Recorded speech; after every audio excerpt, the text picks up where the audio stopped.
Hi friends, welcome to our channel. இந்த வீடியோவில் பார்த்தீங்கன்னா நாங்கள் லேண்டு வாங்கினதுலேருந்து எப்படி வந்து வீடு கட்டணும் அந்த டீட்டெயிலை வந்து நான் சொல்லியிருக்கேன்.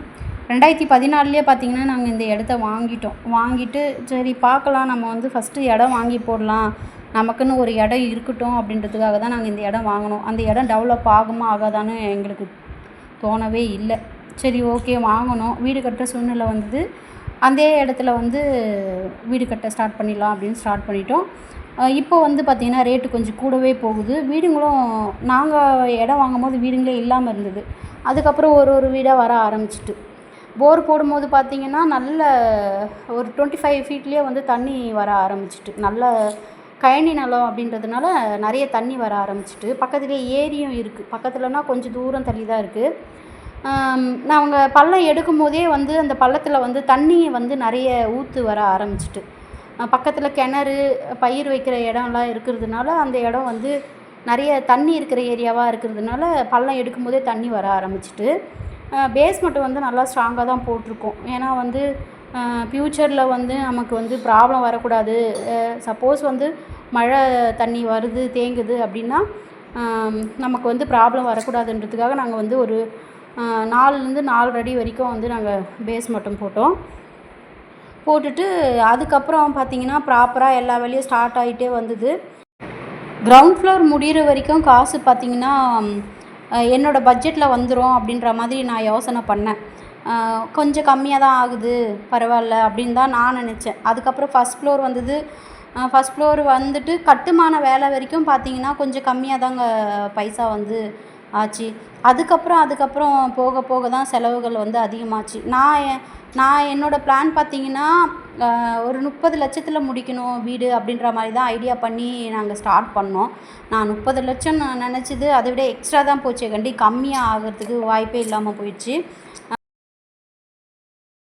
மெயின் வாஸ்காலுக்கு எல்லாமே நாங்கள் வந்து ஸ்டீல் டோர் போட்டுடலாம், அது கொஞ்சம் சேஃப்டியாக இருக்கும் அப்படின்ற மாதிரி தான் நாங்கள் நினச்சோம். அப்புறம் வேண்டாம், மெயின் வாசக்கால் வந்து உட்டில் தான் பண்ணணும் அப்படின்னு சொல்லிட்டு சொன்னாங்க. சரி ஓகே அதை போகலாம் அப்படின்ட்டு நாங்கள் மெயினுக்கு மட்டும் உட்டு எடுத்து பண்ணிடலாம், ஜன்னலுக்கெல்லாம் யூபிவிசி விண்டோ போட்டுக்கலாம் அப்படின்ற மாதிரி யோசனை பண்ணோம். ஆனால் பார்த்திங்கன்னா அது எல்லாமே வேறு மாதிரி முடிஞ்சிட்டு, மெயின் வாசக்காலுக்கு மட்டுமே மரம் எடுத்து காய வச்சு பண்ணுறதுக்கு கூலியெல்லாம் சேர்த்து 1 லேக்கு கிட்ட ஆகிப்போச்சு. அதே யூபிவிசி விண்டோ போடலாம் ஜன்னலுக்கெல்லாம் அப்படின்னு பார்க்கும்போது அதுவும் வந்து ஒரு சிலர் குழப்பி விட்டுட்டாங்க. அது வந்து லைஃப் வராது, அது அந்த மாதிரி இந்த மாதிரின்னு சொன்னதுனால நாங்கள் என்ன பண்ணோம், ரெடிமேடு ஜன்னலாகவே கொடுத்துட்டோம். ஜன்னல் வந்து உட்டில் தான் பண்ணோம். சால்னு ஒரு மரம் இருக்குது, அதில் வந்து ஃப்ரேம் பண்ணிவிட்டு ஜன்னல் எல்லாமே வந்து வேப்ப மரத்தில் பண்ணிட்டோம். ஏன்னா காஸ்ட் வைஸு எங்களுக்கும் கொஞ்சம் அமௌண்ட்டும் நாங்கள் பார்க்கணும் இல்லைங்களா, அதனால் வந்து நாங்கள் இந்த மாதிரி முடிவு பண்ணோம். வேப்ப மரம் போட்டால் நல்லதுன்னு தான் சொன்னாங்க. ஸோ பூச்சி அரிக்காது, சீக்கிரமாக கசப்பு தன்மைக்கு பூச்சி அரிக்காது அப்படின்னாங்க. அதனால் நாங்கள் வந்து வேப்ப மரத்துலேயே ஜன்னல் போட்டுட்டு ஃப்ரேம் மட்டும் வந்து சால் மரத்தில் போட்டுட்டோம். எல்லா விஷயமே வந்து பர்ஃபெக்டாக பண்ண முடியுமானா கண்டிப்பாக முடியவே முடியாது. ஏன்னா பல பிரச்சனைகளை தாண்டி தான் நாங்களே இந்த வீடை கட்டியிருக்கோம். 1 இயராக நாங்கள் பட்ட கஷ்டம் ரொம்பவே அதிகம்தான். ஏன்னா ஒரு ஸ்டேஜில் நான் அழுதுட்டேன்னா பார்த்துங்க. ஏன்னா ஒரு ஸ்டேஜுக்கு மேலே முடியல. மேஸ்திரிங்க, அதுக்கப்புறம் வேலை, அதாவது இங்கே எல்லா வேலையிலையும் சேர்த்து சொல்கிறேன், இதில் ப்ராப்ளம் அதில் ப்ராப்ளம், இது குறை அது குறை, நான் கேட்ட மாதிரி வரல, நீங்கள் இப்படி பண்ணுறீங்க. அந்த ஸ்டேஜின்னும் போது நம்ம எல்லாமே வந்து கடன் வாங்கி பண்ணுறோம். அதாவது எல்லாமேன்னு சொல்ல முடியாது, ஹவுசிங் லோன் போட்டிருக்கோம், அதுவும் ஒரு கடன் தானே. ஹவுசிங் லோன் போட்டு கட்டுறோம், நம்ம கையில் இருப்பு வச்சு கட்டுறோம், ஏதோ ஒரு சூழ்நிலையில் வீடு கட்டுறோம், நமக்குன்னு ஒரு ட்ரீம் ஹவுஸ் கட்டுறோம் அப்படின்னும் போது அதில் வந்து பல பிரச்சனைகள் நடக்கும்போது நமக்கே மனசு தாங்காது. எனக்கும் அந்த மாதிரி சம்பவங்கள் எல்லாமே நடந்திருக்கு, நடக்கலைன்னுலாம் சொல்ல முடியாது.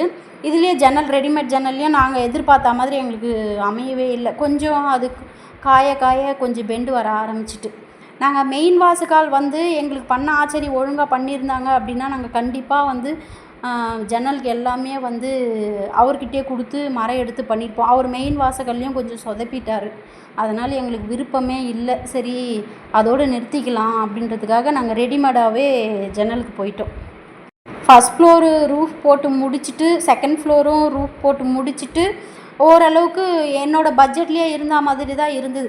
அதுக்கப்புறம் எலிவேஷன் பண்ணலாம். இது வந்து எங்கள் மேஸ்திரியோட ஐடியாவே. ஃபுல்லாக வந்து எலிவேஷன் வந்து நான் பார்த்துக்கிறேன், நீ எதுவும் சொல்லாதம்மா அப்படின்ட்டாரு. நான் வந்து ஒரு பார்டர் மாதிரி கட்டியிருக்காங்க இல்லையா, அதில் ஒரு டிசைன்ஸ் மட்டும் நான் வந்து நெட்லேருந்து எடுத்து கொடுத்தேன். எனக்கு வந்து ஃப்ளார் மாதிரி வேணும்னா ஒரு தொட்டியில் பூ வந்து பூக்கிற மாதிரி வேணும் அப்படின்ற மாதிரி ஒரு டிசைன் வேணும், நான் எடுத்து தரேன் அப்படின்னு சொன்னேன். அதை மட்டும் எடுத்து கொடுத்தேன். அதை மட்டும் எனக்கு பண்ணி கொடுத்தது. மற்றது எல்லாமே வந்து அவரே எலிவேஷன் போட்டார். ஏன்னா எங்களோட வீட்டோட பிளான் பார்த்திங்கன்னா 40 to 30, அதாவது 40க்கு 30ன்றதுனால ரொம்ப அகலமாக இருந்தது ஃப்ரண்ட்டில். அதனால் அந்த அகலத்துக்கு ஏற்ற மாதிரி அவர் எலிவேஷன் எடுத்துகிட்டு வந்தார். மேஸ்திரி வந்து அவரே வந்து டிசைனு எல்லாமே செலக்ட் பண்ணி பண்ணதுனால நான் அதில் வந்து இன்வால்வ் ஆகலை. அவரே பண்ணிடுறேன் அப்படின்னு. சரி ஓகே நீங்களே பண்ணுங்கள், ஆல்ரெடி அவர் நிறைய வீடுங்களில் பண்ணியிருக்காரு, சரி ஓகே நல்லா பண்ணுவார் அப்படின்றதுக்காக நானே விட்டுட்டேன். அந்த பூ போட்ட டிசைன் மட்டும் நான் அந்த நெட்லேருந்து எடுத்து கொடுத்தேன். அதை மட்டும் நீங்கள் பண்ணிவிடுங்க அப்படின்றதுக்காக அதை மட்டும் எனக்கு பண்ணி கொடுத்துட்டாரு. மற்றபடி டிசைன்ஸ் எல்லாமே அவர் தான் செலக்ட் பண்ணி எல்லாமே அவரே பண்ணது தான். இந்த வேலைகள் எல்லாம் முடிச்சுட்டு அதுக்கப்புறம் தாங்க எங்களுக்கு செலவே கொஞ்சம் அதிகமாகவே வர இது வரைக்குமே எங்களுக்கு பார்த்திங்கன்னா ஒரு 20 lakhs அந்த மாதிரி தான் வந்தது. பரவாயில்ல இவ்வளோ தான் வந்திருக்கு, நம்ம வீடே கட்டி முடிச்சிட்டுமே அப்படின்ற மாதிரி தான் நான் ஹாப்பியாக இருந்தேன். அதுக்கப்புறம் டைல்ஸ் எடுக்கணும், வீட்டுக்கு தேவையான ப்ளம்பிங் ஒர்க்கு, ஒயரிங் ஒர்க்கு, அது இதுன்னு எக்கச்சக்கமாக போச்சு. இதில் ஒரு ப்ளஸ் என்னென்னா எங்கள் ஹஸ்பண்டே வந்து ஒயரிங்கெல்லாம் பண்ணிட்டார், ப்ளம்பிங் ஒர்க்கெல்லாம் பண்ணிட்டார். அதை இப்போது நாங்கள் அது பண்ணியிருந்தாலும் எங்களுக்கு 2 lakhs எக்ஸ்ட்ரா தான் போயிருக்கோம். இப்போது தனியாக லேபர் வச்சு பண்ணியிருந்தோம் அப்படின்னா 2 lakhs எக்ஸ்ட்ரா போயிருக்கோம். நாங்கள் வந்து இவருக்கு தெரியும் ஒர்க்கு அப்படின்றதுனால கொஞ்சம் கொஞ்சமாக இவரோட ஜாப்புக்கும் போயிட்டு வந்து டைம் இருக்கும்போது கொஞ்சம் கொஞ்சமாக இந்த வேலையை பண்ண ஆரம்பித்தார். எங்களுக்கு எந்த மாதிரி தேவையோ அந்த மாதிரி நாங்கள் பண்ணிக்கிட்டோம். இப்போ நம்ம லேபர் வச்சு பண்ணுறோம் அப்படின்னா கண்டிப்பாக ஒரு 2 lakhs கிட்ட தான் அதிகமாக தான் வரும். அதே மாதிரி எனக்கு நிறைய டிசைன்ஸ் எல்லாம் வேண்டாம் அப்படின்னு சொல்லிட்டேன். பால் சீலிங் ஒர்க்கு அந்த மாதிரி எந்த டிசைன்ஸும் வேண்டாம், எது பண்ணாலும் நீங்கள் வந்து சிமெண்ட் ஒர்க்லேயே பண்ணிவிடுங்க அப்படின்னு சொல்லிட்டேன். ஸோ சீலிங்கில் வந்து இந்த மாதிரி பூ டிசைன் போட்டாங்க. அதுக்கப்புறம் பெயிண்டிங்கெல்லாம் அப்புறம் பண்ணிக்கலான்னு தான் நாங்கள் நினச்சோம். சரி நம்ம பண்ணுறோம் செலவு பண்ணுறோம் ஒன்ஸு, ஒரே வழியாக செலவு பண்ணலாம், நம்ம அதுக்கப்புறம் பண்ணணும் அப்படின்னும் போது நம்மளுக்கு அந்த விருப்பம் வராது. நீங்கள் எது பண்ணாலும் நம்ம ஃபஸ்ட்டே பண்ணிடலாம் அப்படின்றதுக்காக நான் வந்து ஃபஸ்ட்டே வந்து பெயிண்டிங் ஒர்க்கெல்லாம் ஸ்டார்ட் பண்ணிட்டேன். ஒரு 2 கோட்டிங் வந்து பட்டி பார்த்துட்டு ஒரு கோட்டிங் பெயிண்ட் அடிச்சுட்டு அதுக்கப்புறம் டைல்ஸ் ஒட்ட ஸ்டார்ட் பண்ணிட்டோம். டைல்ஸ் பார்த்திங்கன்னா நான் கிச்சன்லலாம் வந்து 10 feet வரைக்குமே ஒட்டிட்டேன். 7 feet வரைக்கும் ஒட்டுவாங்க, நான் 10 feet வரைக்குமே ஒட்டிட்டேன். சரி ஓகே இந்த வேலைலாம் பார்க்கும்போதே நான் வந்து கப்போர்டுக்கெல்லாம் பார்த்திங்கன்னா கான்க்ரீட் ஸ்லாப் தான் போட்டு வச்சுருந்தேன் இந்த மாதிரி. ஏன்னா வந்து நமக்கு காசு வைஸ் கொஞ்சம் கம்மியாகும் இல்லைங்களா, அதனால் அந்த மாதிரி போட்டுட்டு நாங்கள் வந்து பிவிசி ஒர்க் பண்ணோம். அந்த சீலிங்கில் பார்த்திங்கன்னா பெயிண்டிங்லேயே வந்து வுட்டு டைப்பில் வந்து நாங்கள் பண்ணிட்டோம். பெயிண்டிங் ஒர்க் எல்லாமே பார்க்குறதுக்கு லுக்காக அழகாகவே இருந்தது. அதுக்கப்புறம் பெயிண்டிங் ஒர்க்கு ஸ்டார்ட் ஆச்சு. பெயிண்டிங் ஒர்க்லேயும் எங்களுக்கு கிட்டத்தட்ட ஒரு 1.25 லட்சத்துக்கிட்ட லேபர் சார்ஜஸ் மட்டுமே போயிடுச்சு. அதுக்கப்புறம் ஸ்டேர்கேஸுக்கு போடுற கிளாஸு அதெல்லாமே வந்து கொஞ்சம் கூடுதலாக தான் போயிடுச்சு. படி வந்து நாங்கள் பிளான் பண்ணது வந்து டூப்ளக்ஸ் ஹவுஸ் தான் பிளான் பண்ணோம். ஸோ உள்ளவே படி வந்தது. நான் எதிர்பார்த்த மாதிரி கிச்சன் கொஞ்சம் அமையலை அப்படின்னு தான் சொல்ல முடியும். இது வந்து கீழே இருக்கிற ஃபஸ்ட் ஃப்ளோரோட சீலிங் அதுவும் நான் பெயிண்டிங் ஒர்க்லேயே வந்து பண்ணிட்டேன். மற்றதுக்கு எல்லாமே வந்து நான் பிவிசி ஒர்க்கு, பாத்ரூமுக்கு, ஹாலுக்கு எல்லாத்துக்குமே நான் பிவிசி ஒர்க்கில் தான் வந்து ஷீட் போட்டிருந்தேன். கிச்சனும் வந்து மாடுலர் கிச்சன் தான் பண்ணோம், அதுவும் பிவிசி ஒர்க்கு தான் பண்ணோம். என்னோடய பட்ஜெட்டுக்கு ஏற்ற மாதிரி நான் வந்து பிளான் பண்ணிக்கிட்டேன். எனக்கு ஃபுல்லாகவே ஒயிட் கிச்சன் வேணும் அப்படின்னு கேட்டதுனால நாங்கள் எல்லாமே ஒயிட்லேயே போட்டோம்.